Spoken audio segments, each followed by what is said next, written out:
আসসালামু আলাইকুম। আজকে আমি আপনাদেরকে একটি ঔষধি পাতার সাথে পরিচয় করিয়ে দিব। এই পাতাটার নাম থানকুনি পাতা। এই পাতাটি কোষ্ঠকাঠিন্যের জন্য বেশি পরিচিত। যাদের কষা পায়খানা হচ্ছে না বা পায়খানা রাস্তা দিয়ে রক্ত পড়ে বা পেট ফাঁপা, তাদের জন্য বলবো এই পাতার রস খেলেই আপনারা নিরাময় পেয়ে যাবেন। এই পাতাটি বেশ উপকার। এছাড়াও এই পাতার অনেক গুণাগুণ রয়েছে। এই পাতাটি ত্বকের জন্য, চুলের জন্য বেশ জনপ্রিয় এবং এই পাতাটি আপনার যৌবন ধরে রাখতে সাহায্য করে। এই পাতার অনেক ক্ষমতা রয়েছে। আপনারা এই পাতাটা বাজারে পেয়ে যাবেন, সেখান থেকে কিনে আপনারা এর রস করে খেতে পারেন।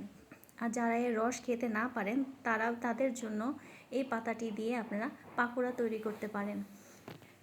এই পাতাটি যে কোনো জায়গায় যেখানে সেখানে হয়ে থাকে। এছাড়াও এই পাতাটি আপনি চাইলে আপনার বাসার টবেও লাগিয়ে নিতে পারেন। যখন তখন আপনারা এর রস ব্যবহার করতে পারবেন।